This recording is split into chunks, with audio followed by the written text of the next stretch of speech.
ஒரு ஒன்றும் இல்லை, ஓட்டு கூட அவர்கள் போட முடியாத வயதில் இருக்கக்கூடிய பலர், அதில் குழந்தைகள், பெண்கள், இஸ்லாமிய பெண்களும் அதில் மரணித்திருக்கிறார்கள்.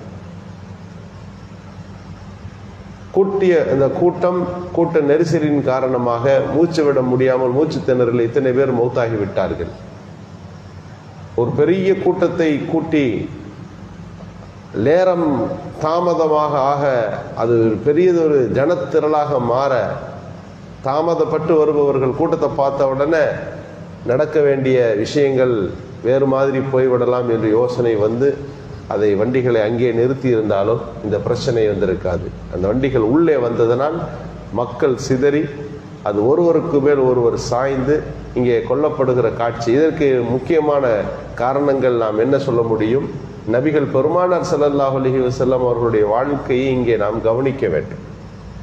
மக்களோடு மக்களாய் சாதாரணமாக தங்களை தனிமைப்படுத்தி கொள்ளாமல் யதார்த்தமாக இருக்கிற ஒரு பண்பை ரசூலுல்லாஹ் வளர்த்தார்கள்.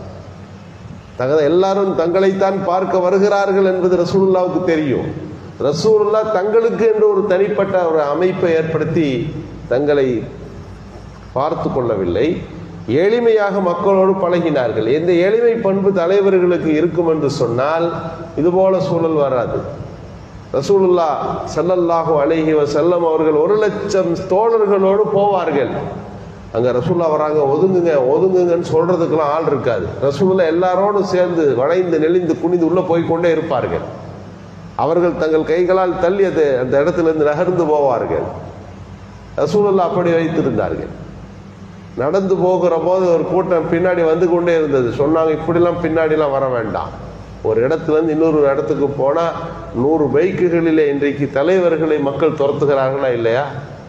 அவர் முன்னால் விட்டு அவர் 1000 பேர் பின்னால் வருகிற போது அவருடைய மரியாதை இன்றைக்கு பெருகுகிறது பெருசாக தெரியுதுன்னு நினைக்கிறாங்க இல்லையா?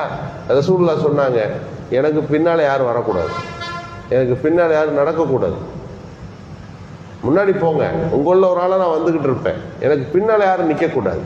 நபிகள் ஸல்லல்லாஹு அலைஹி வஸல்லம் அவர்கள் அந்த மக்களை பண்படுத்துகிறார்கள். ரசூலுல்லாவை பார்ப்பதற்கு லட்சக்கணக்கான மக்கள் அங்கே குழுமுகிறார்கள். ஆனால் ரசூலுல்லாஹ் காட்சி பொருளாய் தங்களை காட்டி கொண்டிருக்காமல் மக்களோடு இணைந்து செயல்பட்டார்கள் என்கின்ற அந்த பண்புகள் இன்றைக்கு நடந்து கொண்டிருக்கக்கூடிய இவற்றிற்கு இது போன்ற உள்ள தலைவர்கள் இதை முன்மாதிரிகளாக கொள்ள வேண்டும்.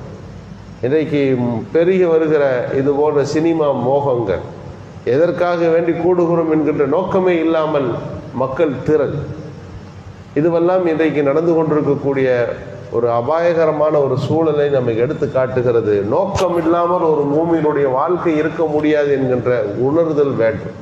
பல்வேறு இளைஞர்கள், பெண்கள், வாலிப பெண்கள் எங்கே நாம் நின்று கொண்டிருக்கிறோம், எதற்காக வேண்டி இங்கே நாம் கூடுகிறோம் என்கின்ற எண்ணமே இல்லாமல் இஸ்லாமிய மயமாக்கப்பட்ட ஊர்களில் இருந்தெல்லாம் கூட இது போன்றது ஒரு காட்சிகளை நாம் பார்க்கிறோம். எனவே நம்முடைய முயற்சிகள், உழைப்புகள் எதை நோக்கி இருக்கிறது என்பதில் கவனம் வேண்டும்.